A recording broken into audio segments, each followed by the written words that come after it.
Nama saya Julia. Saya sangat bersyukur bisa mengikuti care group ini karena saya mendapat banyak berkat rohani dan juga banyak belajar firman Tuhan, dan juga kita saling mendoakan satu dengan yang lain dan berbagi kesaksian tentang bagaimana kasih Tuhan di dalam hidup kita masing-masing. Kenapa kami mau bergabung di care group? Selain mengenal satu sama lain, kami juga diajarkan buat bisa bercerita, buat bisa sharing kehidupan rohani kita, saling mendoakan, menguatkan, dan juga menerima masukan yang positif.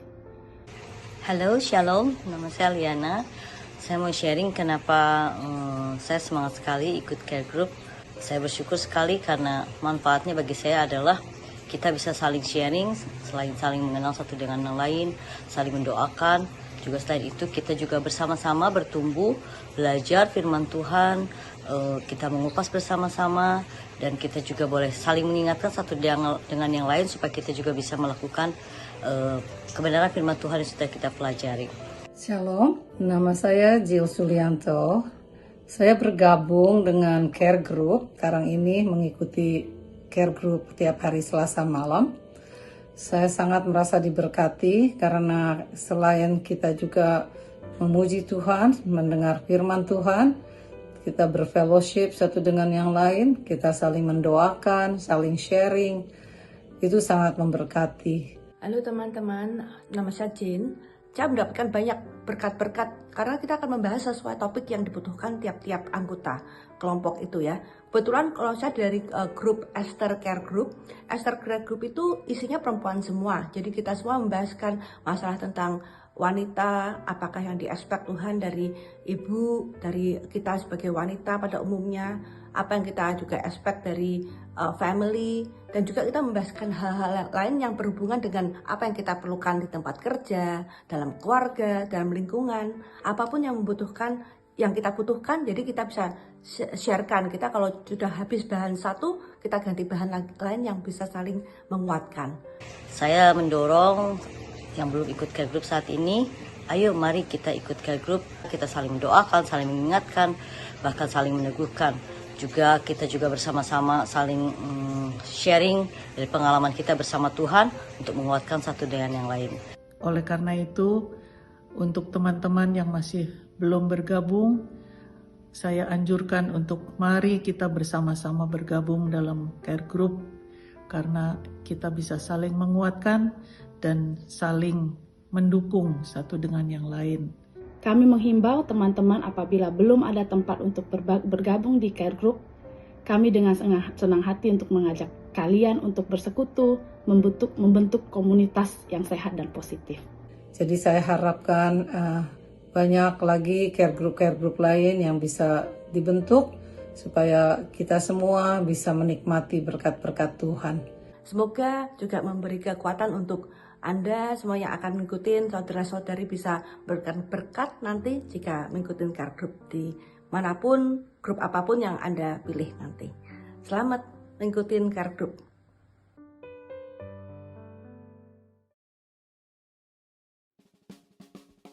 Shalom teman-teman semua, nama saya Handi.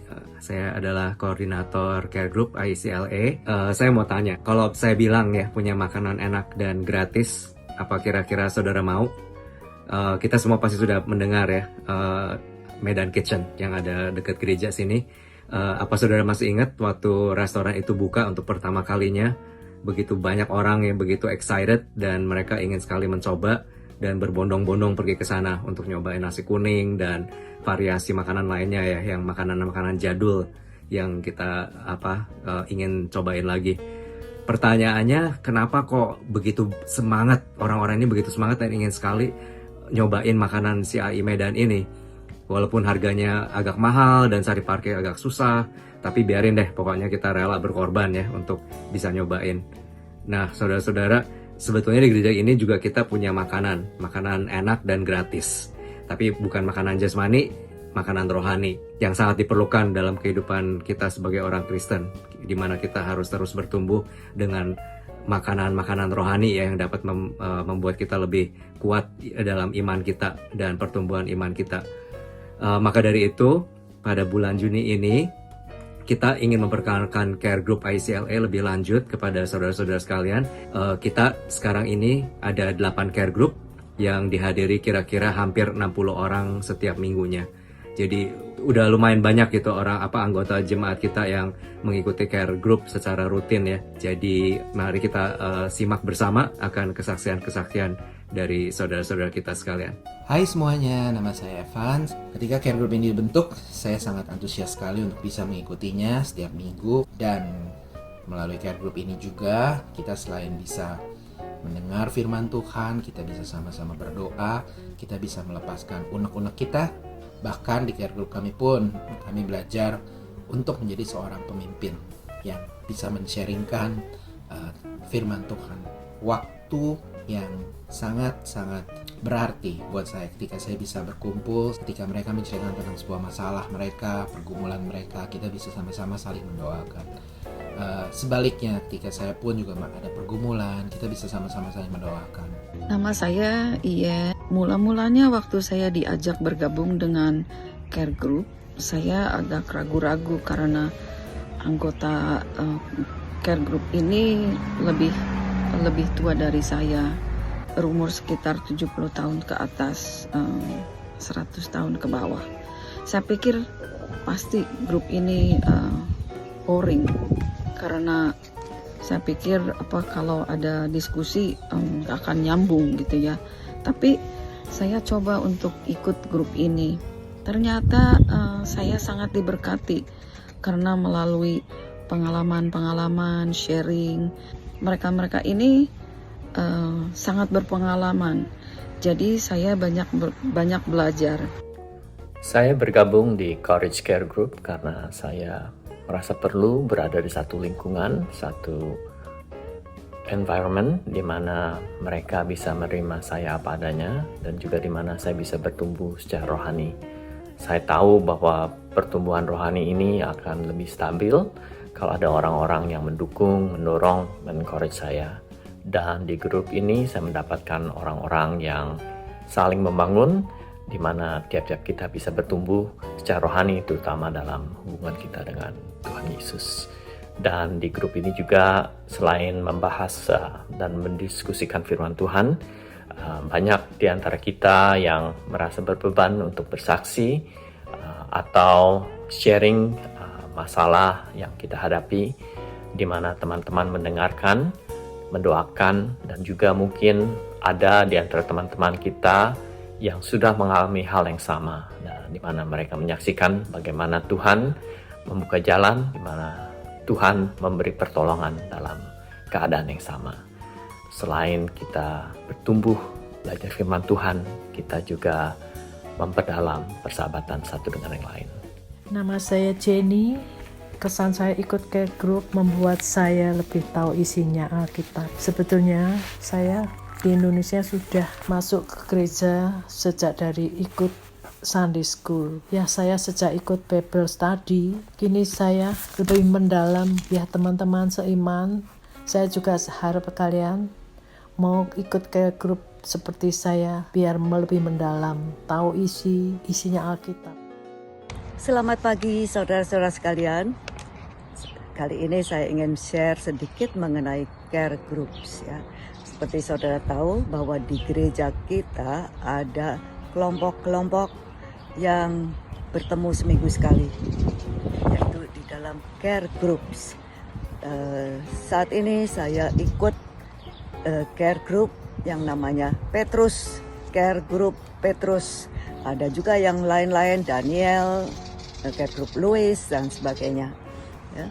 Dan care group ini, care group Petrus, anggotanya hampir semua lansia. Umurnya antara 60-an, 70-an, 80-an, dan 90-an. Ya. Ada juga yang 30-an, satu yaitu pemimpinnya Pak Hussein. Yang lain-lain itu oma-oma semuanya. Ya. Dan kami senang, bersemangat. Hari Selasa merupakan hari yang dirindukan untuk bertemu kembali.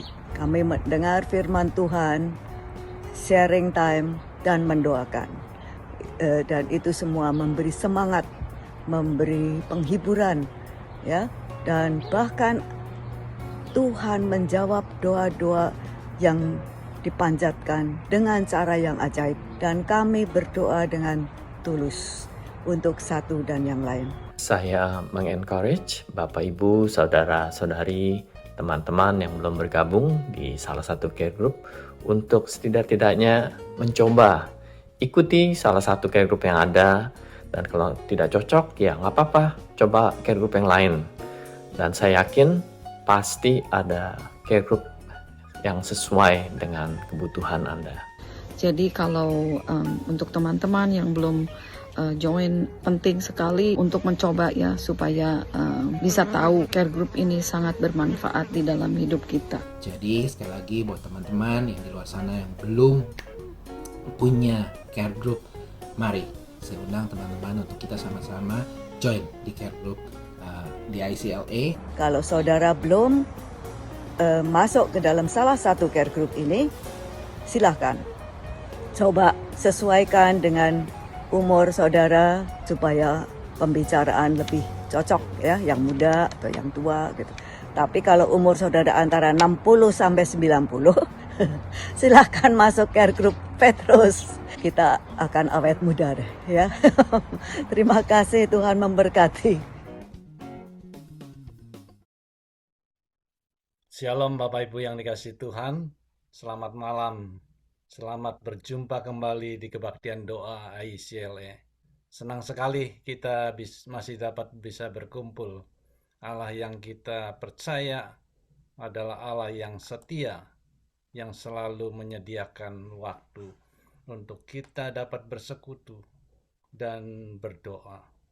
Dia ingin kita menghadap hadirat-Nya, menyapanya lewat doa-doa kita. Bawalah segala pergumulan dan kelelahan kita ke hadapan-Nya, untuk kita diberikan jalan keluar yang terbaik, sebab Dialah sumber pertolongan kita. Mari Bapak Ibu kita mengawali kebaktian doa ini dengan tenangkan diri, siapkan hati, kita mengambil saat teduh sejenak.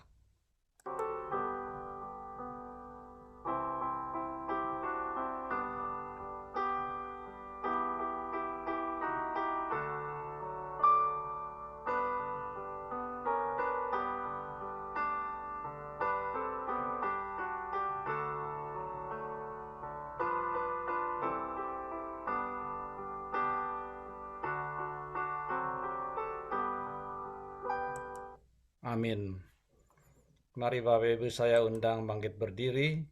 Kita akan membacakan bersama ayat firman Tuhan yang mendasari ibadah kita pada malam hari ini, terambil dari 1 Tawarikh 29 ayat 11. Ya Tuhan, punya-Mulah kebesaran dan kejayaan, kehormatan, kemasyuran, dan keagungan. Ya segala-galanya yang ada di langit dan di bumi. Ya Tuhan, punya-Mulah kerajaan dan Engkau yang tertinggi itu melebihi segala-galanya sebagai kepala. Dengan tetap berdiri, kita akan menaikkan satu pujian yang mempersiapkan hati kita untuk memasuki pemberitaan firman Tuhan. Bagi nama Tuhan, kemuliaan, kejayaan, kutinggikan di atas segala-galanya.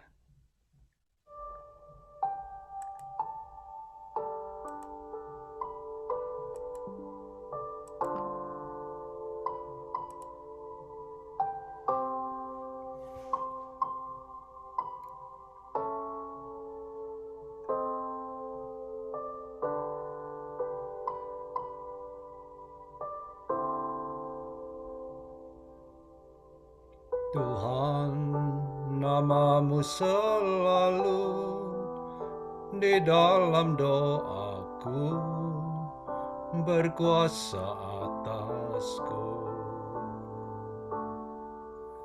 Tuhan, ku bawa rinduku, ku nyatakan Engkau, Tuhan di hidupku.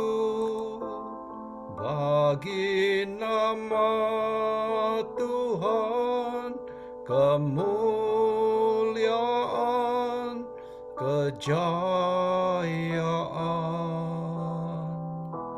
Nama-Mu berkuasa, diam dalam hadirat-Mu.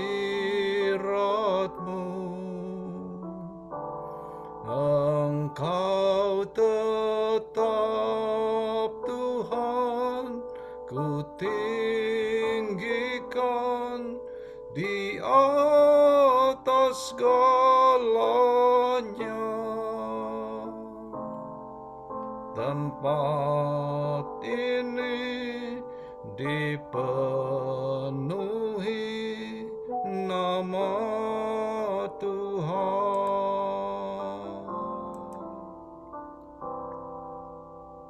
Tuhan, nama-Mu selalu di dalam doaku, berkuasa atasku.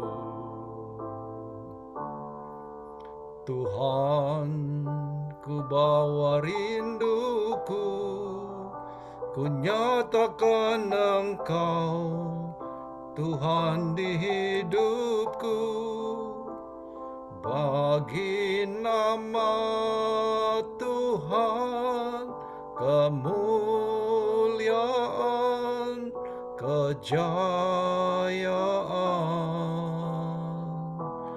Nama-Mu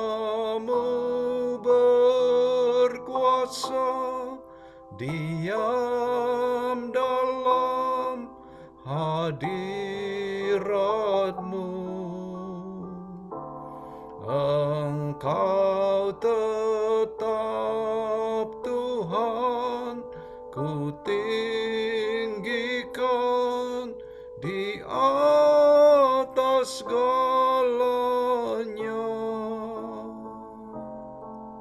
Tempat ini dipenuhi nama Tuhan. Hati kami dipenuhi nama Tuhan.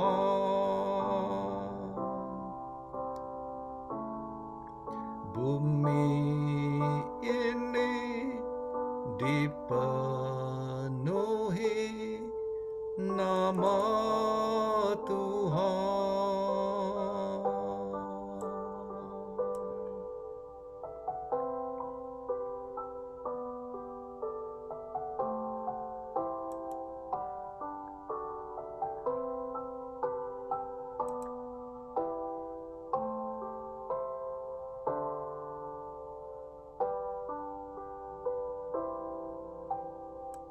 Mari kita berdoa. Bapa di dalam surga, Allah yang maha suci dan kudus, hati kami gentar ketika kami ingin menghampiri tahta kudus-Mu, sebab kami adalah manusia yang berdosa. Perilaku kami buruk dan sering mendukakan hati-Mu. namun kami ingat akan janji-janji-Mu. Adanya pengampunan setelah Engkau menyelesaikan karya keselamatan-Mu di kayu salib.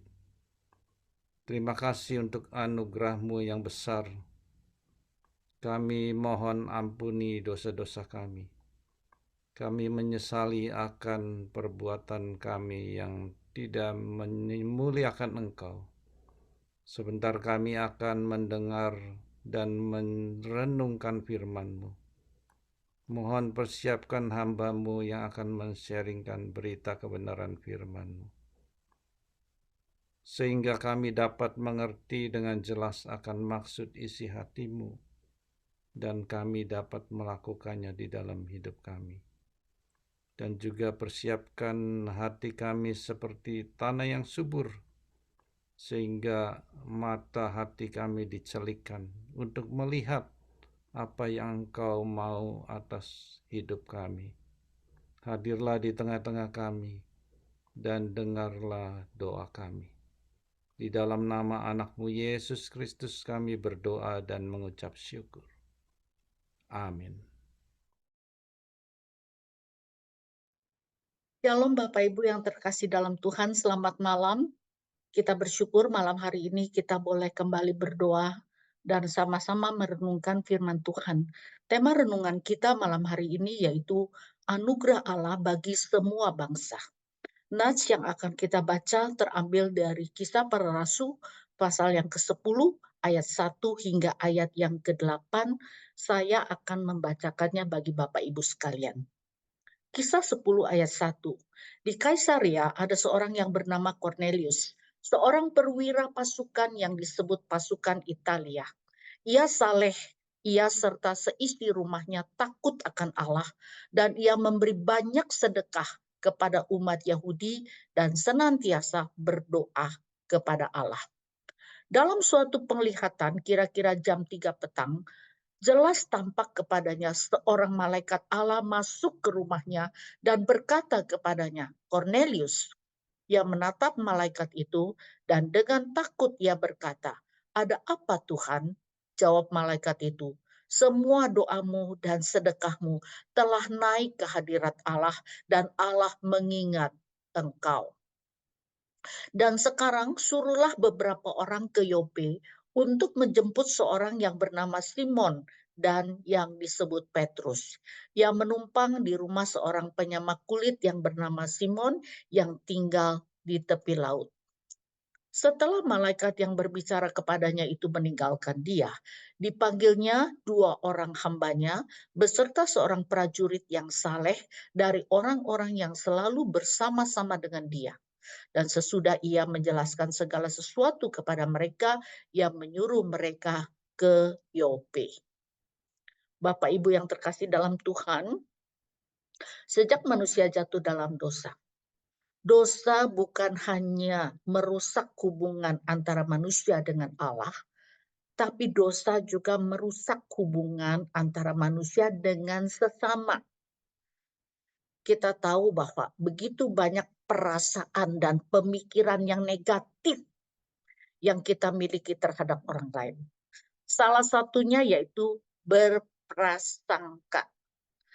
Banyak kali kita berprasangka, curiga, dan diskriminasi kepada orang lain.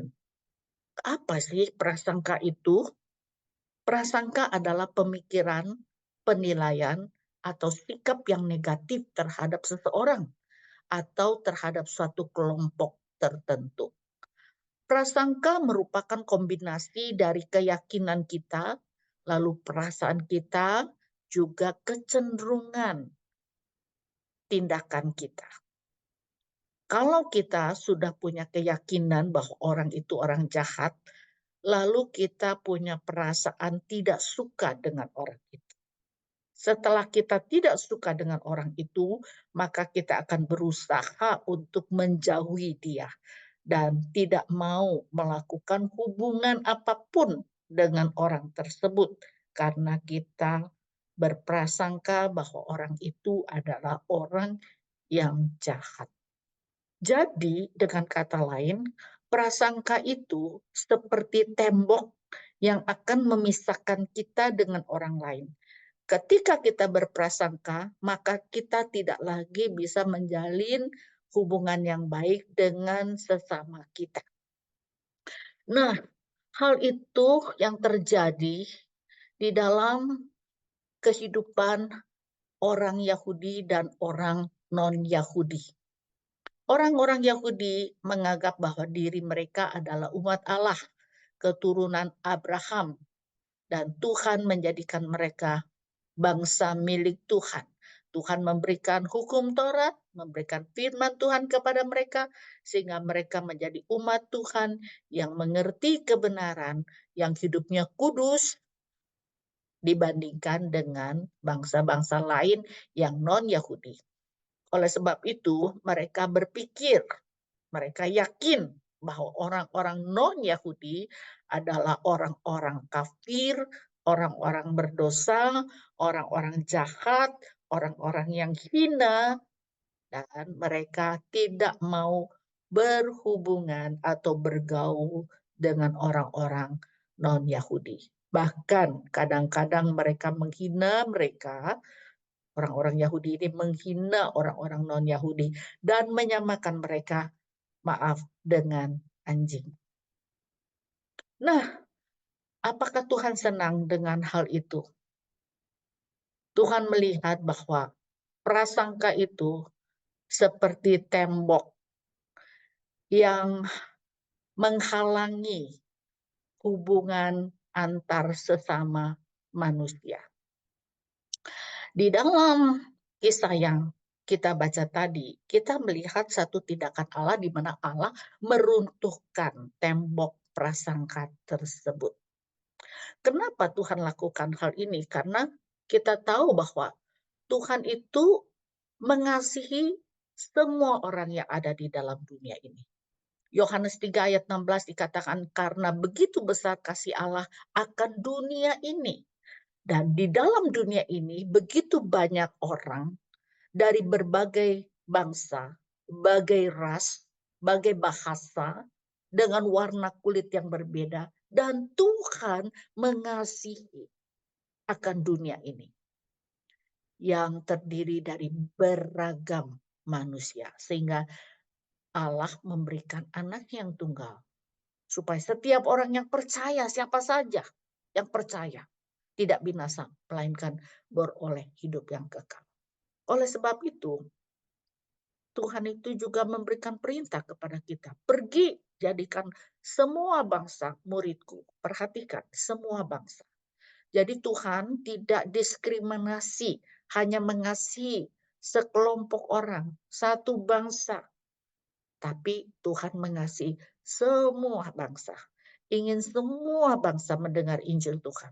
Ingin semua bangsa untuk menjadi murid Tuhan. Nah, oleh sebab itu mari kita belajar dari nas Alkitab yang kita baca tadi. Di situ dikatakan ada seorang yang bernama Cornelius. Di dalam ayat yang pertama dikatakan dia tinggal di Kaisaria. Kaisaria adalah kota dari orang-orang non-Yahudi. Ya, kota ini dibangun dengan nama Kaisaria karena dibangun oleh Kaisar Romawi. Jadi orang-orang Yahudi yang mempunyai prejudice atau prasangka buruk atau negatif terhadap orang-orang non-Yahudi, tentu saja mereka tidak suka dan tidak mau tinggal di kota Kaisaria ini. Dan mereka juga tidak mau berkunjung ke sana karena mereka membangun tembok antara mereka sebagai orang Yahudi dengan orang non-Yahudi. Lalu dikatakan dia adalah seorang non-Yahudi. Bagaimana kita tahu? Dari namanya kita tahu karena namanya adalah Cornelius. Itu adalah bahasa Latin yang artinya tanduk. Jadi dari namanya saja kita tahu dia bukan orang Yahudi. Bagi orang Yahudi, orang ini adalah orang kafir, non-Yahudi. Lalu yang ketiga dikatakan dia adalah seorang prajurit. Nah, orang kalau mendengar kata prajurit, pasti konotasinya, kesannya dia adalah seorang yang suka akan kekerasan, suka perang, suka menindas. Lalu yang keempat dikatakan dia adalah seorang perwira pasukan. Seorang yang punya posisi yang tinggi sebagai komandan dari 100 prajurit. Jadi ada 100 prajurit di bawah dia, anak buahnya. Dia punya power, dia punya authority, dia punya kekuasaan, dan dia bisa melakukan apa saja yang dia mau. Ya. Dan yang kelima dikatakan dia adalah seorang pasukan Italia atau pasukan dari kerajaan Romawi. Dan Romawi adalah kerajaan yang sedang menjajah orang Yahudi atau bangsa Israel. Jadi kalau kita melihat keterangan tentang Cornelius dari ayat yang pertama ini, orang-orang bisa punya prasangka bahwa orang ini adalah seorang yang tidak baik. Seorang non-Yahudi, seorang yang tidak kenal Tuhan, seorang yang karakternya keras, seorang yang suka menindas, dan kita berpikir bahwa orang ini tidak baik. Tapi Alkitab itu tidak hanya menceritakan ayat yang pertama tentang Cornelius, tetapi di dalam ayat yang kedua juga ada penjelasan tentang Cornelius. Dikatakan dia adalah seorang yang saleh. Apa maksudnya saleh? Di dalam Alkitab dikatakan orang yang saleh adalah orang yang taat kepada Tuhan, orang yang beriman kepada Tuhan. Kenapa dia taat kepada Tuhan? Karena dia percaya dan beriman kepada Tuhan. Jadi Cornelius ternyata adalah seorang yang saleh walaupun dia bukan orang Yahudi. Yang kedua, dia dan seisi rumahnya takut akan Tuhan. Nah, orang yang takut akan Tuhan di dalam Alkitab dijelaskan orang-orang yang menjauhi kejahatan, tetapi orang yang melakukan kebenaran. Walaupun dia bukan orang Yahudi, tetapi dia melakukan kebenaran, apa yang benar di mata Tuhan. Dan yang ketiga dikatakan dia memberi banyak sedekah. Dengan terjemahan lain dikatakan dia banyak membantu orang-orang miskin. Bukan banyak kali saja membantu, tapi banyak sekali yang dia berikan untuk orang-orang yang susah. Dia banyak sekali memberi sedekah. Dan yang keempat dikatakan dia mengasihi bangsa Yahudi. Sedangkan bangsa Yahudi adalah bangsa yang mempunyai prejudis atau prasangka buruk yang negatif terhadap orang-orang non-Yahudi. Tetapi Cornelius mengasihi bangsa Yahudi. Dan yang kelima, dikatakan dia senantiasa berdoa kepada Allah. Ini sesuatu yang luar biasa. Seorang non-Yahudi, tetapi dia mengikuti kebiasaan orang Yahudi. Satu hari dia berdoa 3 kali kepada Allah. Dan dia lakukan hal itu. Kalau kita melihat 5 poin penjelasan tentang Cornelius dari ayat yang kedua, kita punya kesan yang berbeda dengan ayat yang pertama, bukan? Kita rasakan orang ini luar biasa, orang yang baik. Jadi saudara, ternyata prasangka itu bisa memberikan penilaian yang keliru terhadap seseorang. Apa yang kita duga, apa yang kita sangka belum tentu benar. Oleh sebab itu kita lihat selanjutnya apa yang Tuhan nyatakan, apa yang Tuhan perbuat terhadap seorang yang bernama Cornelius itu. Seorang yang pada umumnya dianggap orang kafir, orang berdosa, tetapi ternyata Tuhan memberikan penjelasan kepada kita. Dia bukan orang yang demikian. Lalu Tuhan dikatakan melakukan sesuatu kepada Cornelius. Yang pertama, Tuhan mengutus malaikat Allah datang ke rumahnya. Ini sesuatu tindakan Tuhan yang luar biasa, bukan? Tuhan mengutus malaikat Allah untuk ke rumah Cornelius dan berbicara kepada Cornelius. Apa yang disampaikan oleh malaikat itu kepada Cornelius? Ya, Cornelius berhadapan muka dengan malaikat Allah. Malaikat itu memberitahukan kepada Cornelius bahwa semua doa dan sedekah yang dilakukan oleh Cornelius naik ke hadirat Allah. Doa-doanya, perbuatan baiknya, yaitu sedekahnya, itu seperti persembahan, ya, korban bakaran yang asapnya itu naik kepada Tuhan, di hadapan Tuhan, di hadirat Tuhan. Itu menjadi suatu persembahan yang harum. Lalu malaikat itu menjelaskan bahwa Allah mengingat Cornelius. Cornelius seorang yang diingat oleh Allah. Karena apa? Dia seorang yang saleh, seorang yang takut akan Tuhan, seorang yang berdoa, seorang yang melakukan kebajikan, memberikan sedekah kepada orang-orang miskin. Tetapi walaupun baik, itu belum cukup. Tuhan ingin dia betul-betul boleh menikmati anugerah Allah, anugerah keselamatan. Itulah sebabnya Tuhan mengutus malaikat memberitahukan kepada Cornelius supaya Cornelius itu menyuruh orang untuk menjemput Petrus. Mengutus orang untuk menjemput Petrus. Untuk apa?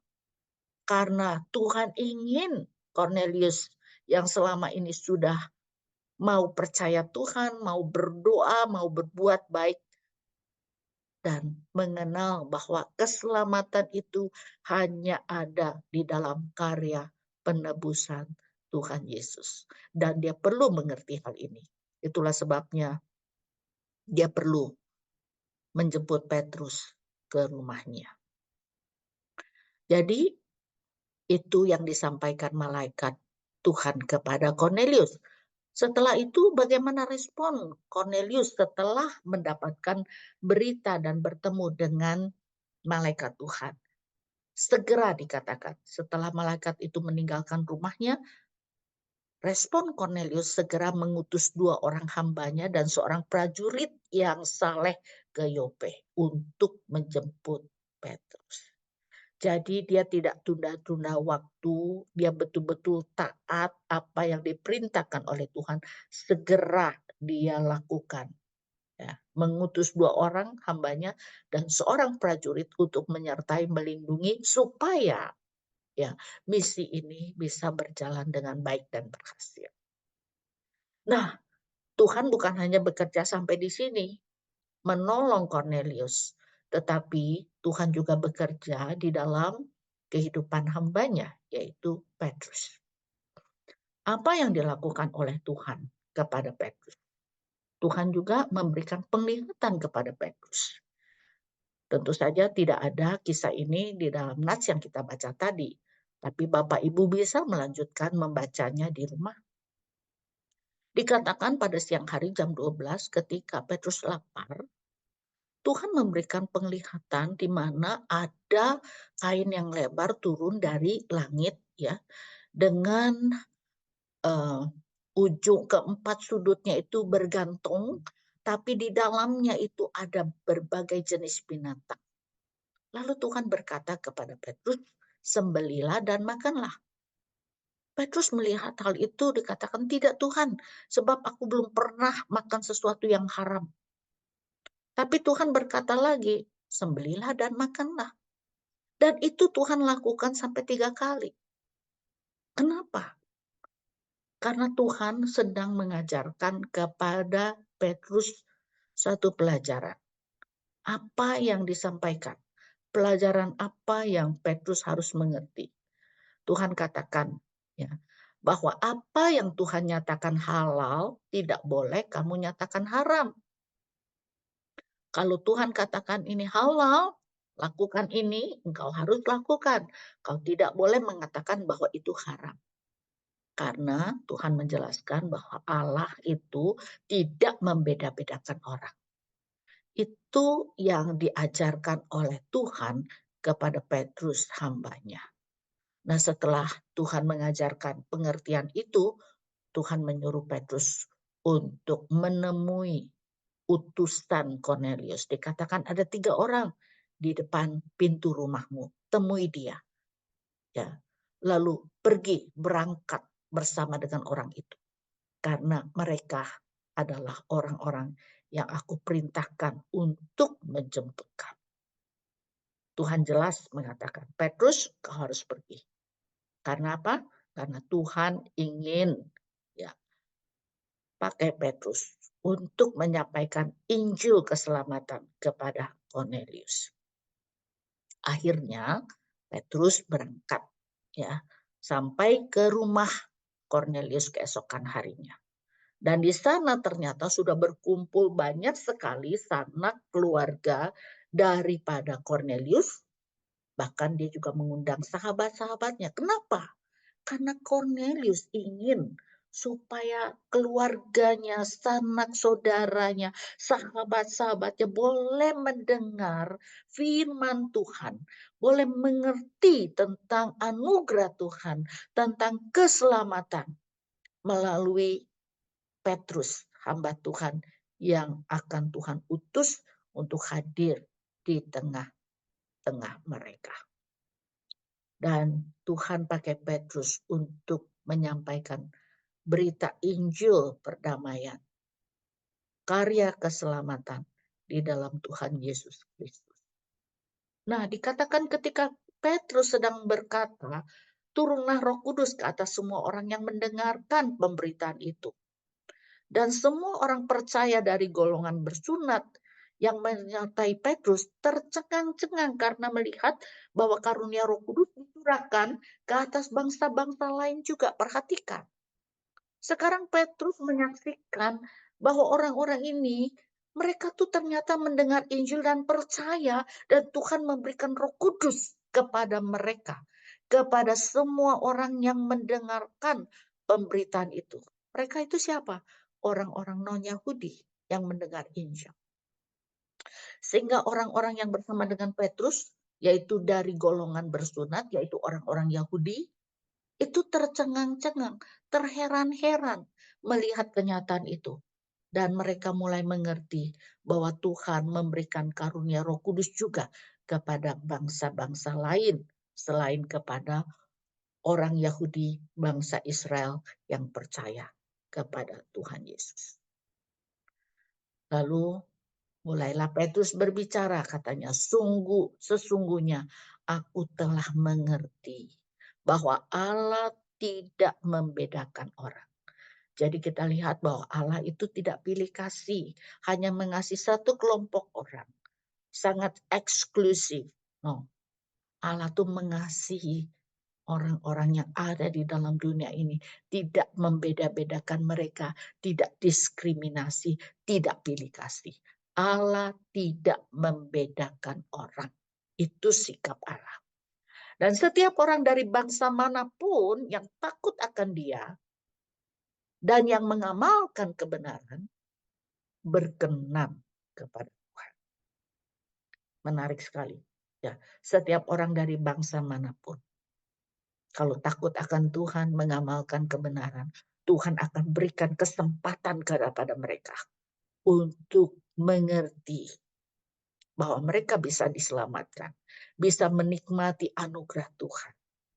Ya. Bukan semata-mata karena perbuatan baik mereka, kebenaran mereka, amal mereka, tetapi ada anugerah Tuhan yang besar di dalam Yesus Kristus yang telah Tuhan siapkan bagi mereka. Nah, saudara, jadi kita lihat sampai sekarang, yang diselamatkan itu bukan hanya orang Yahudi, tetapi orang-orang non-Yahudi seperti saudara dan saya. Kita diberikan kesempatan untuk mendengar Injil, untuk mengerti karya keselamatan di dalam Tuhan Yesus, untuk percaya kepada Tuhan Yesus, dan diselamatkan. Dan kita harus ingat bahwa Allah tidak membedakan orang. Oleh sebab itu malam hari ini pembelajaran rohani apa yang kita dapatkan? Yang pertama yang harus kita ingat, Allah tidak membeda-bedakan orang. Kalau Allah tidak membeda-bedakan orang, maka kita sebagai umat Tuhan, sebagai anak Tuhan, kita juga tidak boleh membeda-bedakan orang. kita tidak boleh membangun tembok, ya, memiliki praduga atau prasangka yang negatif, yang buruk, menganggap golongan ini lebih baik, golongan itu tidak baik atau kurang baik, sehingga kita membeda-bedakan satu sama lain. Allah tidak membeda-bedakan orang. Artinya kita harus bisa seperti Tuhan, mempunyai hati untuk mengasihi orang-orang yang ada di sekitar kita. Mereka sama seperti kita, diciptakan oleh Tuhan dan dikasihi oleh Tuhan. Yang kedua, Allah mengingat segala perbuatan baik yang dilakukan oleh Cornelius, walaupun dia bukan umat Tuhan sebelumnya, tapi dia sudah berbuat baik, banyak sekali berbuat baik. Allah mengingat. Kenapa dia bisa berbuat baik? Karena walaupun orang Yahudi mempunyai prasangka yang tidak baik terhadap orang non-Yahudi, tetapi Cornelius tidak bersikap demikian. Oleh sebab itu, dia bisa berbuat baik bukan hanya kepada bangsanya sendiri, juga kepada orang-orang Yahudi. Nah, kalau kita sama seperti Tuhan mempunyai hati yang tidak membeda-bedakan orang, demikian kita bisa mengasihi dan berbuat baik kepada orang-orang tanpa melihat warna kulit, tanpa melihat suku dan bangsa. Kita bisa mengasihi mereka dengan tulus karena kita mempunyai hati seperti Tuhan. Dan yang ketiga, kita tahu bahwa Allah itu mendengar doa. Cornelius berdoa, mengikuti umat Tuhan, orang-orang Yahudi, satu hari berdoa 3 kali. Dan malaikat memberitahukan kepada Cornelius bahwa doamu itu sampai ke hadirat Allah. Artinya doanya itu didengar Tuhan. Dan Tuhan mendengar doanya. Tuhan tahu kerinduannya. Itulah sebabnya Tuhan mengutus malaikat. Itulah sebabnya Tuhan mengutus Petrus datang kepada Cornelius supaya dia boleh mengerti Injil keselamatan. Karena apa? Karena Allah ingin memberikan anugerah kepada Cornelius yang hidup takut akan Tuhan, yang rindu akan kebenaran, dan yang melakukan hal yang benar, yang baik di hadapan Tuhan. Jadi, baiklah malam hari ini kita berdoa, jikalau hati kita masih belum bisa menerima orang-orang tertentu di dalam keluarga kita, di tempat kerja kita, atau di tengah masyarakat kita, kita minta Tuhan berikan aku hati seperti hati Tuhan yang tidak membeda-bedakan orang. Tuhan tolong dengan sikap hati yang demikian, aku baru bisa mengasihi dan berbuat baik kepada orang-orang yang ada di sekitar kita, siapapun mereka. Dan ingat, ketika kita berdoa, doa kita tidak sia-sia. Tuhan mendengar, dan pada waktunya Tuhan akan menggenapi apa yang kita doakan, apa yang kita rindukan, dan Tuhan akan menyatakan anugerahnya kepada kita. Anugerah Tuhan, Tuhan siapkan bukan hanya untuk kita, tetapi untuk bangsa-bangsa, supaya mereka juga boleh mengenal Tuhan dan diselamatkan. Kita bersyukur karena kita menerima anugerah yang paling besar itu. Amin. Mari kita berdoa. Bapa yang di surga, tolong kami mempunyai hati seperti hati Tuhan, yang mengasihi setiap orang, yang tidak menaruh prasangka, curiga kepada orang-orang yang ada di sekitar kami. Tolong kami Tuhan supaya kami bisa menerima mereka, mengasihi mereka, dan berbuat baik kepada mereka. Dan tolong kami juga untuk bertekun di dalam doa. Dan kami tahu Tuhan, doa-doa yang kami panjatkan, Tuhan dengar. Dan pada saatnya Tuhan akan menyatakan anugerah-Mu yang luar biasa kepada setiap orang yang berseru kepada Tuhan, yang rindu kepada Tuhan, yang mau hidup di dalam kebenaran. Terima kasih Tuhan, sempurnakan seluruh doa kami. Dalam nama Tuhan Yesus kami berdoa. Mari Bapak Ibu sebelum berdoa syafaat, kita akan menaikkan satu pujian. Dia hanya sejauh doa. Dia adalah Allah yang maha hadir. Dia dekat dengan kita.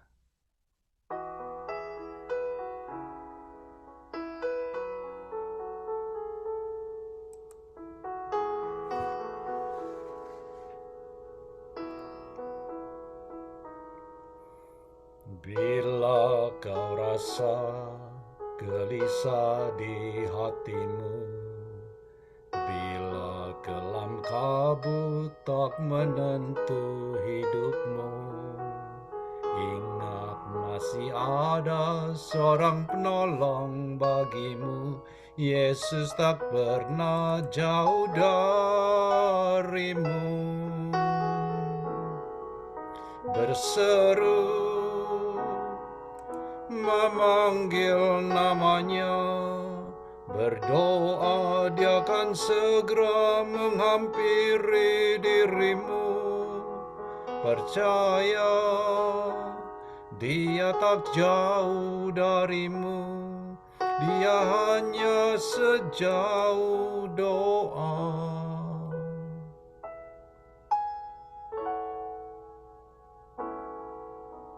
Bila cobaan menggodai hatimu, bila sengsara menimpa keadaanmu, ingat Yesus takkan pernah jauh darimu.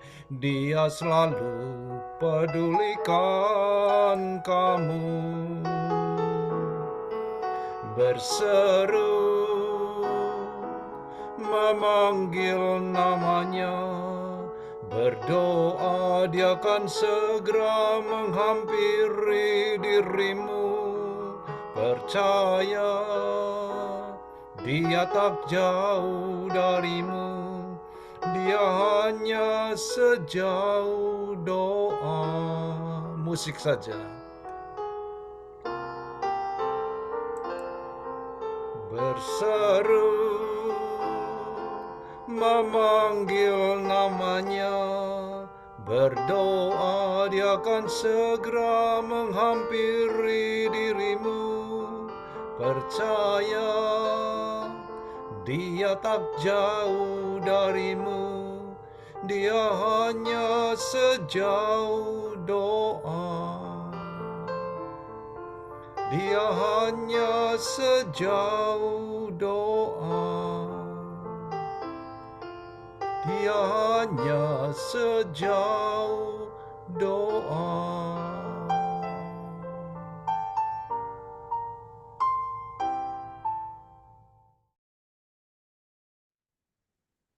Selamat malam Bapak Ibu Saudara sekalian, sungguh bersyukur kita berkumpul dalam kebaktian doa pada malam hari ini dan kita mau berdoa syafaat dan sebelumnya kita mau bersyukur kepada Tuhan atas penyertaan Tuhan sepanjang minggu ini.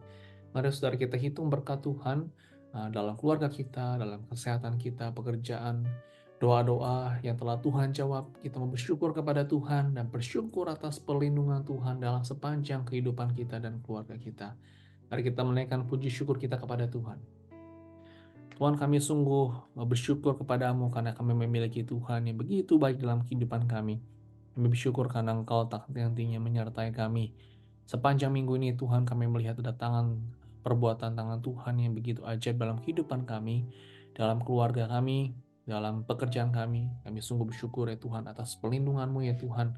Ketika kami di rumah, ketika kami keluar rumah, ketika kami bekerja, kami bersyukur karena kami melihat ada campur tangan Tuhan yang menyertai kami. Kami juga bersyukur ya Tuhan atas doa-doa yang telah kami panjatkan dalam masa lampau yang telah Tuhan jawab. Kami sungguh bersyukur ya Tuhan karena kami memilih Engkau.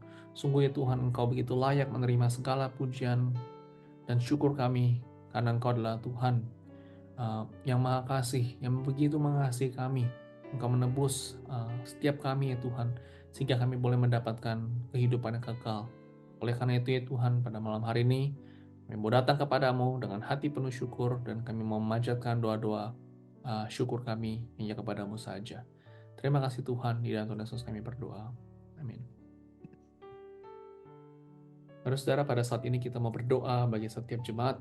Kita dukung terus berdoa saudara bagi setiap kita juga. Mungkin ada saudara yang mengalami kelemahan tubuh, atau mungkin ada jemaat kita yang sedang mengalami kelemahan tubuh yang berada di rumah terbaring sakit. Kita mau berdoa saudara, kiranya Tuhan boleh menjamah dan menguatkan. Mungkin juga ada saudara yang pada saat ini yang menjaga juga, saudara yang bantu take care anggota keluarga yang sedang sakit. Saudara, bagi mereka yang menjaga itu juga tidak mudah, saudara. Kita mau berdoa Tuhan terus boleh melindungi, memberikan kekuatan dan menyertai mereka. Dan kedua, saudara, kita mau mengingat juga bagi mereka, saudara, bagi mungkin ada anggota keluarga atau mungkin kita atau mungkin jemaat yang pada saat ini mengalami pergumulan, tantangan dalam kehidupan, sehingga mereka itu lemah imannya dan juga mungkin mereka menjadi jauh dari Tuhan. Kita mau berdoa agar sungguh Tuhan sendiri yang boleh menjamah mereka dan sungguh firman Tuhan boleh menguatkan dan meneguhkan hati mereka. Kita mau berdoa. Tuhan, kami mau serahkan untuk setiap kami, Tuhan, untuk setiap jemaat-Mu yang pada saat ini sedang mengalami kelemahan tubuh. Sungguh kami membutuhkan Tuhan. Kami berdoa Tuhan bagi mereka yang sedang bergumul dengan segala penyakit, kelemahan di dalam tubuhnya. Tuhan, Kau sendiri yang boleh menguatkan, Kau sendiri yang boleh menjamah ya Tuhan. Kami berdoa Tuhan bagi mereka yang juga menjaga, yang bantu take care bagi mereka yang sedang sakit. Tentu tidak mudah bagi mereka ya Tuhan. Kami mau berdoa Tuhan sendiri yang boleh menguatkan mereka, memberikan perlindungan dan kekuatan yang ekstra ya Tuhan, menjaga saudara-saudari kami yang sedang sakit. Kami berdoa juga mengingat bagi ada saudara-saudara kami yang mungkin sedang mengalami kelemahan imannya, mungkin di tengah pergumulan, di tengah tantangan yang mereka hadapi, sehingga mereka begitu jauh dari Tuhan. Tuhan, Kau boleh meneguhkan hati mereka, Kau boleh menguatkan iman mereka ya Tuhan, sehingga mereka ya Tuhan terus boleh bersandar kepada Tuhan, melihat kepada Engkau sebagai sumber kekuatan dan penghiburan. Kami mau serahkan ya Tuhan seluruh jemaat-Mu ya Tuhan, yang bergumul, yang ada tantangan, Kau kuatkan imannya, sehingga mereka tetap terus teguh di hadapan Tuhan. Terima kasih Tuhan, di dalam Tuhan Yesus kami berdoa. Amin. Kita mau berdoa saudara bagi setiap jemaat untuk terus boleh memiliki disiplin rohani yang baik saudara.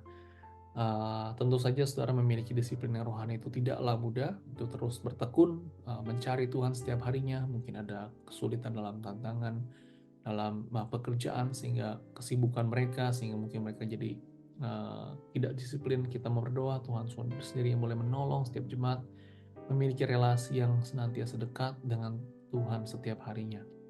Yang kedua, saudara, kita mau berdoa bagi para orang tua, khususnya bagi jemaat kita, saudara. Tentu bagi mereka orang tua yang ada di Amerika ini, saudara, memiliki tantangan untuk mendidik anak mereka sesuai dengan kebenaran firman Tuhan. Kita mau berdoa untuk hikmat bijaksana agar sungguh di dalam tindakan, perilaku, kehidupan mereka boleh menjadi teladan di dalam mendidik anak-anak mereka. Mari kita berdoa akan dua hal ini. Tuhan, kami mau serahkan ya Tuhan untuk setiap jemaat-Mu. Kami rindu ya Tuhan agar setiap kami memiliki satu disiplin rohani yang baik, di mana kami dapat terus berdekat kepada Tuhan. Kami tahu ya Tuhan, ini begitu ada menjadi suatu challenge bagi kami, pergumulan bagi kami untuk sepenuhnya setiap hari terus mencari Tuhan. Namun ya Tuhan, kami rindu ya Tuhan untuk selalu dekat kepada Tuhan. Oleh karena itu ya Tuhan, Kau sering boleh menolong kami, menolong setiap jemaat-Mu agar kami memiliki relasi yang dekat kepada-Mu ya Tuhan, melalui doa kami, lewat ibadah kami, lewat saat teduh kami. Kami juga mau berdoa Tuhan bagi para orang tua, mengingat bagi para orang tua yang mendidik anak mereka di Amerika ini. Tentu ada banyak tantangan, pergumulan yang mereka hadapi, ada banyak hal-hal mungkin yang bertentangan dengan kebenaran firman Tuhan. Namun Kau boleh memberikan kekuatan ya Tuhan agar sungguh para orang tua dapat menjadi teladan bagi para anak-anak mereka, memberikan hikmat bijaksana di dalam tindakan, perilaku, dan setiap apapun yang mereka lakukan. Kami mau serahkan seluruh jemaat-Mu hanya ke dalam tangan-Mu saja, di dalam Tuhan Yesus kami berdoa. Amin. Kita mau terus doakan bagi gereja saudara, khususnya persiapan Father's Day pada minggu ini dan juga hari ulang tahun gereja pada minggu depannya. Tuhan boleh memberkati panitia dan seluruh mereka yang mempersiapkannya. Kita mau berdoa saudara untuk kesatuan jemaat.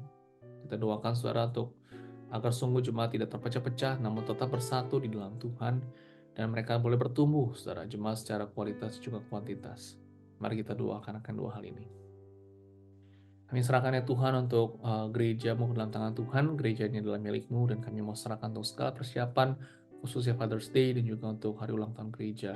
Kami rindu ya Tuhan, lewat acara-acara ini boleh memuliakan nama Tuhan, dan segala persiapan dari panitia dan juga semua yang mempersiapkan, Engkau sendiri boleh menolong campur tangan. Kami mau serahkan ya Tuhan juga di dalam kesatuan gereja. Kami rindu ya Tuhan agar tetap gereja dapat bersatu hati, melayani Tuhan, bertumbuh di dalam Engkau. Dan kami rindu ya Tuhan ada pertumbuhan yang baik dari jemaat ICLE secara kualitas maupun kuantitas. Kami serahkan gereja ini ICLE hanya ke dalam tangan Tuhan. Mohon berkat-Mu bagi setiap kami, para hamba Tuhan, dan seluruh pengurus dan seluruh jemaat-Mu. Puji nama Tuhan, dan Tuhan kami berdoa. Amin. Kita mau berdoa saudara untuk para hamba Tuhan yang melayani minggu ini. Kita doakan untuk segala persiapannya, kesehatan mereka, Tuhan sendiri boleh campur tangan. Doakan Ibu Esther, doakan untuk Bapak Samuel Tande, doakan juga untuk para guru sekolah minggu yang akan mengajar, Tuhan sendiri boleh memberkati. Doakan saudara bagi mereka yang melayani, saudara dari Asher, pelayan ibadah, multimedia, musik, dan juga seluruh mereka yang melayani, saudara. Tuhan boleh sendiri campur tangan, memberkati dalam setiap pelayanan mereka, dan mereka tetap setia di dalam Tuhan. Kita berdoa.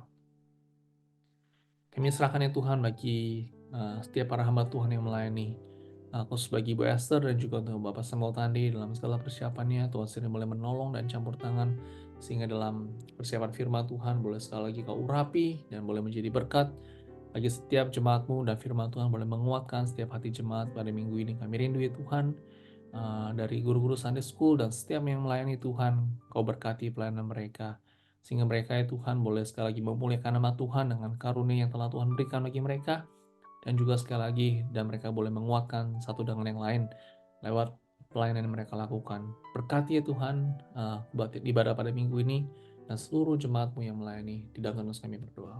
Amin. Kita mau berdoa saudara bagi Amerika. Kita terus doakan bagi orang-orang Kristen yang di Amerika, saudara. Tentu tidak mudah bagi orang-orang Kristen yang di Amerika ini, karena mereka ada challenge, saudara, tantangan, saudara, arus zaman dan juga sekularisme yang ada di negara ini, sehingga membuat orang-orang Kristen itu begitu sulit, saudara, untuk tetap berpegang teguh pada firman Tuhan. Kita doakan, saudara, agar setiap orang Kristen dapat tidak tergoyahkan imannya. Dan yang kedua, kita terus doakan bagi pemerintahan negara ini. Tuhan sendiri boleh menolong, campur tangan dari pemerintah, saudara, sampai semua gubernur dan juga setiap mereka yang melayani di Amerika ini. Kita berdoa. Kami serahkan ya Tuhan bagi setiap orang-orang Kristen yang berada di Amerika, untuk gereja-gereja yang ada di negara ini. Kami rindu agar sungguh lewat orang-orang Kristen boleh menjadi saluran berkat bagi banyak orang lain, dan tidak menjadi batu sandungan. Dan di tengah-tengah mungkin adanya pergumulan, tantangan yang dihadapi dalam negara ini. Mungkin ada begitu banyak hal-hal yang mungkin bertentangan firman Tuhan. Tuhan, Kau boleh kuatkan orang-orang Kristen sehingga mereka tetap teguh di dalam iman mereka dan tidak tergoyahkan, dan tetap berpegang teguh pada firman Tuhan. Dan kami mau serahkan ya Tuhan bagi pemerintahan negara ini, dari presiden, wakil presiden, dan seluruh jajaran pemerintahan, dan mereka yang melayani pemerintahan. Tuhan tolong, Tuhan berkati, sehingga sungguh ya Tuhan setiap keputusan yang mereka ambil dapat menjadi hal yang baik bagi setiap rakyat di Amerika. Kami mohon serahkan terus negara ini ya Tuhan, jauhkan dari segala mara bahaya, berdoa untuk perekonomian agar sungguh tetap di dalam keadaan yang baik, berdoa untuk situasi politik dan juga situasi negara ini. Terima kasih Tuhan, di dalam nama kami berdoa. Amin. Yang terakhir saudara, kita mau berdoa bagi dunia, khususnya bagi negara-negara saudara yang mengalami kelaparan, yang mengalami kesulitan, kemiskinan di dalam ekonomi, dan juga mereka mengalami kesulitan di dalam pendidikan, khusus bagi anak-anak yang sangat kurang education-nya. Kita mau berdoa Tuhan sendiri boleh menolong mereka, dan kiranya Tuhan boleh mencukupkan apapun yang mereka perlukan. Di dalam kesulitan pun mereka dapat mengenal Tuhan. Mari kita berdoa saudara akan hal ini. Kami mau mengingat ya Tuhan bagi dunia, khusus bagi negara-negara yang begitu miskin, yang begitu sulit, yang mengalami kelaparan, yang begitu sulit sekali mendapatkan pendidikan. Tuhan, kami berdoa, Kau boleh berbelas kasihan bagi negara-negara ini, khusus bagi anak-anak, bagi mereka yang mengalami kesulitan. Tuhan, Kau sendiri yang boleh melawat mereka, campur tangan dalam kehidupan mereka, sehingga mereka tetap terus terpelihara dalam tangan Tuhan. Kau boleh mencukupkan apapun yang mereka perlukan di tengah kekurangan yang mereka hadapi. Mungkin ada yang kesulitan dalam makanan, mereka kekurangan gizi, mereka tidak mendapatkan pendidikan yang layak.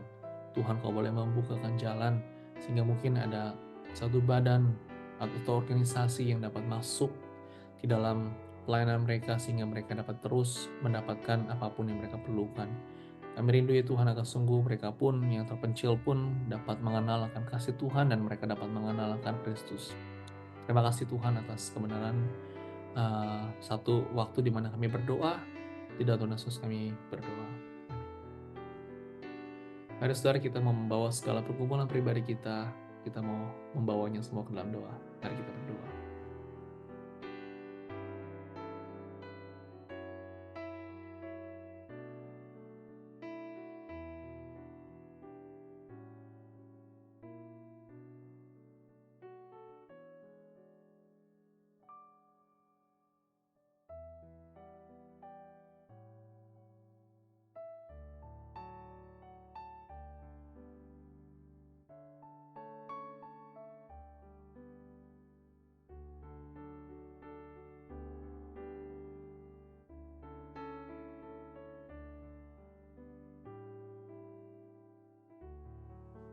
Tuhan, kami serahkan semua pergumulan kami ke dalam tangan Tuhan. Kami sungguh, ya Tuhan, hanya bisa bersandar kepada-Mu saja ya Tuhan. Karena kami tahu ya Tuhan, kami tidak dapat mengandalkan kekuatan kami sendiri. Kami hanya bisa mengandalkan kekuatan yang daripada-Mu saja. Terima kasih Tuhan, dan Tuhan Yesus kami berdoa. Amin. Mari Bapak Ibu saya undang bangkit berdiri, kita akan menaikkan doa Bapa kami. Bapa kami yang di sorga, dikuduskanlah nama-Mu, datanglah kerajaan-Mu, jadilah kehendak-Mu di bumi seperti di sorga. Berikanlah kami pada hari ini makanan kami yang secukupnya, dan ampunilah kami akan kesalahan kami, seperti kami juga mengampuni orang yang bersalah kepada kami. Dan janganlah membawa kami ke dalam pencobaan, tetapi lepaskanlah kami daripada yang jahat, karena Engkaulah yang punya kerajaan dan kuasa dan kemuliaan sampai selama-lamanya. Amin. Dengan tetap berdiri, kita akan menaikkan pujian terakhir yang mengakhiri kebaktian doa ini dengan lagu Anugerah-Mu Mempesona. Dan biarlah pujian ini merupakan ungkapan syukur kita orang yang percaya, yang sudah menerima anugerah keselamatan lewat pengorbanan Tuhan Yesus mati di kayu salib.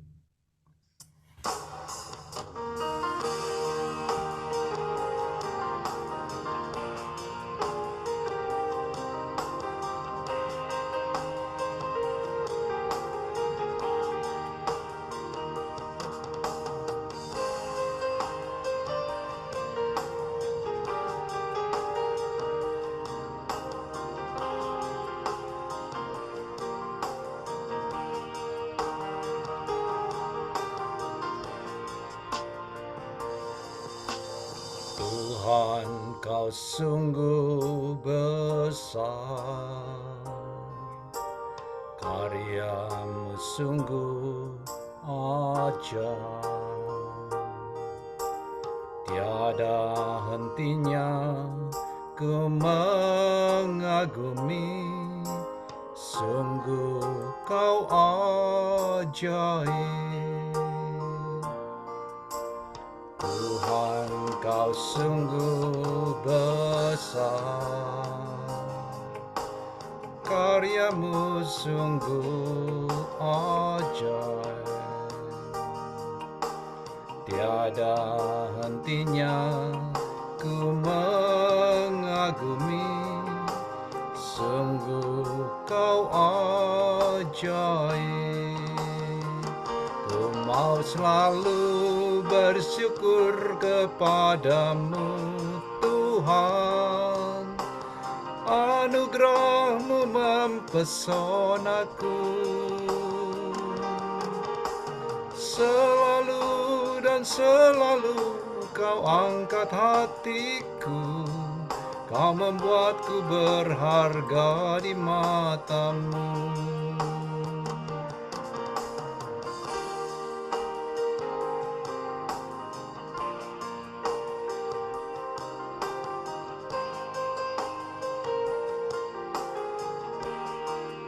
Tuhan, kau sungguh besar, kau sungguh ajaib karyamu.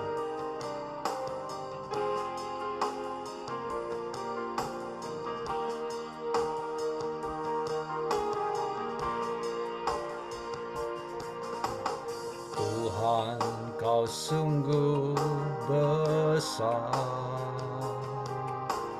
karyamu sungguh ajaib. Tiada hentinya ku mengagumi, sungguh kau ajaib. Ku mau selalu bersyukur kepadamu Tuhan, anugerah-Mu mempesonaku.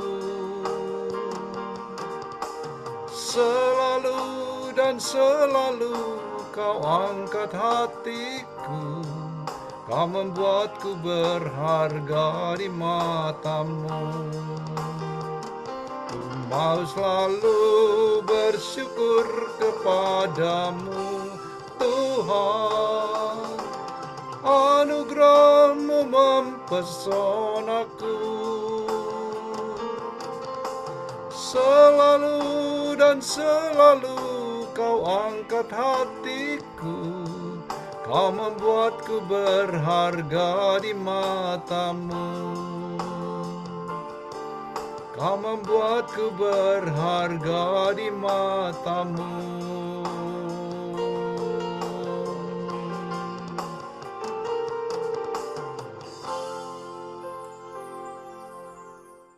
Saudara, mari kita mengakhiri kebaktian doa ini dengan kita berdoa. Sungguh kami bersyukur ya Tuhan karena Engkau telah menyertai kami dalam sepanjang hari ini. Dan kami bersyukur di mana kami dapat mendengarkan firman Tuhan. Kami mendapatkan satu berkat daripada-Mu ya Tuhan. Dan kami rindu ya Tuhan dapat firman Tuhan dapat menguatkan kami di tengah pertengahan minggu ini. Terus boleh menjadi pelita dan menjadi kekuatan dalam kehidupan kami. Kami juga banyak pergumulan dan kami membawa semua pergumulan kami hanya ke dalam tangan Tuhan saja. Terima kasih Tuhan atas waktu ini di mana kami dapat berdoa bersama. Curahkanlah berkat-Mu ya Tuhan kepada setiap kami dalam keluarga kami. Terpuji nama-Mu Tuhan dan Tuhan kami berdoa. Amin. Mari kita mengambil waktu teduh, saudara.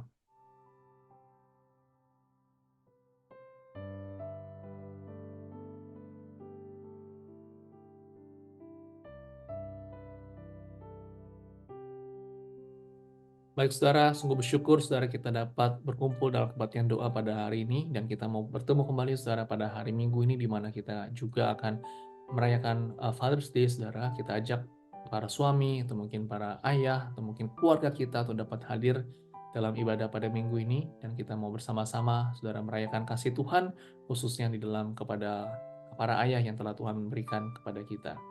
Mari kita sama-sama mendoakannya dan sampai ketemu hari Minggu. Tuhan Yesus memberkati kita semua. Shalom teman-teman semua, nama saya Handi, saya adalah koordinator Care Group ICLA. Saya mau tanya, kalau saya bilang ya punya makanan enak dan gratis, apa kira-kira saudara mau? Kita semua pasti sudah mendengar ya, Medan Kitchen yang ada dekat gereja sini. Apa saudara masih ingat waktu restoran itu buka untuk pertama kalinya? Begitu banyak orang yang begitu excited dan mereka ingin sekali mencoba dan berbondong-bondong pergi ke sana untuk nyobain nasi kuning dan variasi makanan lainnya ya, yang makanan-makanan jadul yang kita ingin cobain lagi. Pertanyaannya, kenapa kok begitu semangat orang-orang ini begitu semangat dan ingin sekali nyobain makanan si AI Medan ini? Walaupun harganya agak mahal dan cari parkir agak susah, tapi biarin deh, pokoknya kita rela berkorban ya untuk bisa nyobain. Nah, saudara-saudara, sebetulnya di gereja ini juga kita punya makanan enak dan gratis. Tapi bukan makanan jasmani, makanan rohani yang sangat diperlukan dalam kehidupan kita sebagai orang Kristen, di mana kita harus terus bertumbuh dengan makanan-makanan rohani ya yang dapat membuat kita lebih kuat dalam iman kita dan pertumbuhan iman kita.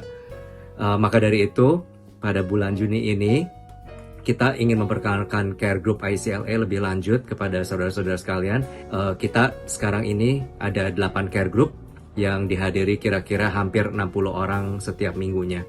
Jadi udah lumayan banyak gitu anggota jemaat kita yang mengikuti care group secara rutin ya. Jadi mari kita simak bersama akan kesaksian-kesaksian dari saudara-saudara kita sekalian. Hai semuanya, nama saya Evans. Ketika care group ini dibentuk, saya sangat antusias sekali untuk bisa mengikutinya setiap minggu. Dan melalui care group ini juga kita selain bisa mendengar firman Tuhan, kita bisa sama-sama berdoa, kita bisa melepaskan unek-unek kita. Bahkan di care group kami pun, kami belajar untuk menjadi seorang pemimpin yang bisa men-sharingkan firman Tuhan. Waktu yang sangat-sangat berarti buat saya ketika saya bisa berkumpul, ketika mereka menceritakan tentang sebuah masalah mereka, pergumulan mereka, kita bisa sama-sama saling mendoakan. Sebaliknya, ketika saya pun juga ada pergumulan, kita bisa sama-sama saling mendoakan. Nama saya Iya. Mula-mulanya waktu saya diajak bergabung dengan care group, saya agak ragu-ragu karena anggota care group ini lebih tua dari saya, berumur sekitar 70 tahun ke atas, 100 tahun ke bawah. Saya pikir pasti grup ini boring karena saya pikir kalau ada diskusi akan nyambung gitu ya. Tapi saya coba untuk ikut grup ini. Ternyata saya sangat diberkati karena melalui pengalaman-pengalaman, sharing, mereka ini sangat berpengalaman. Jadi saya banyak belajar. Saya bergabung di Courage Care Group karena saya merasa perlu berada di satu lingkungan, satu environment di mana mereka bisa menerima saya apa adanya dan juga di mana saya bisa bertumbuh secara rohani. Saya tahu bahwa pertumbuhan rohani ini akan lebih stabil kalau ada orang-orang yang mendukung, mendorong, men-encourage saya. Dan di grup ini saya mendapatkan orang-orang yang saling membangun di mana tiap-tiap kita bisa bertumbuh secara rohani, terutama dalam hubungan kita dengan Tuhan Yesus. Dan di grup ini juga selain membahas dan mendiskusikan firman Tuhan, banyak di antara kita yang merasa berbeban untuk bersaksi atau sharing masalah yang kita hadapi, di mana teman-teman mendengarkan, mendoakan, dan juga mungkin ada di antara teman-teman kita yang sudah mengalami hal yang sama, di mana mereka menyaksikan bagaimana Tuhan membuka jalan, di mana Tuhan memberi pertolongan dalam keadaan yang sama. Selain kita bertumbuh, belajar firman Tuhan, kita juga memperdalam persahabatan satu dengan yang lain. Nama saya Jenny. Kesan saya ikut care group membuat saya lebih tahu isinya Alkitab. Sebetulnya saya di Indonesia sudah masuk ke gereja sejak dari ikut Sunday School. Ya, saya sejak ikut Bible Study, kini saya lebih mendalam ya teman-teman seiman. Saya juga harap kalian mau ikut care group seperti saya biar lebih mendalam, tahu isinya Alkitab. Selamat pagi saudara-saudara sekalian. Kali ini saya ingin share sedikit mengenai care groups ya. Seperti saudara tahu bahwa di gereja kita ada kelompok-kelompok yang bertemu seminggu sekali, yaitu di dalam care groups. Saat ini saya ikut care group yang namanya Petrus, care group Petrus. Ada juga yang lain-lain, Daniel, care group Louis dan sebagainya. Ya. Dan care group ini, care group Petrus, anggotanya hampir semua lansia. Umurnya antara 60-an, 70-an, 80-an, dan 90-an. Ya. Ada juga yang 30-an, satu yaitu pemimpinnya Pak Hussein. Yang lain-lain itu oma-oma semuanya. Ya. Dan kami senang, bersemangat. Hari Selasa merupakan hari yang dirindukan untuk bertemu kembali. Kami mendengar firman Tuhan, sharing time, dan mendoakan. Dan itu semua memberi semangat, memberi penghiburan, ya. Dan bahkan Tuhan menjawab doa-doa yang dipanjatkan dengan cara yang ajaib. Dan kami berdoa dengan tulus untuk satu dan yang lain. Saya mengencourage Bapak Ibu, Saudara-saudari, teman-teman yang belum bergabung di salah satu care group untuk setidak-tidaknya mencoba ikuti salah satu care group yang ada, dan kalau tidak cocok ya nggak apa-apa, coba care group yang lain. Dan saya yakin pasti ada care group yang sesuai dengan kebutuhan Anda. Jadi kalau untuk teman-teman yang belum join, penting sekali untuk mencoba ya, supaya bisa tahu care group ini sangat bermanfaat di dalam hidup kita. Jadi sekali lagi buat teman-teman yang di luar sana yang belum punya care group, mari saya undang teman-teman untuk kita sama-sama join di care group di ICLA. Kalau saudara belum masuk ke dalam salah satu care group ini, silahkan coba sesuaikan dengan umur saudara supaya pembicaraan lebih cocok ya, yang muda atau yang tua gitu. Tapi kalau umur saudara antara 60 sampai 90, silahkan masuk care group Petrus. Kita akan awet muda deh ya. Terima kasih, Tuhan memberkati.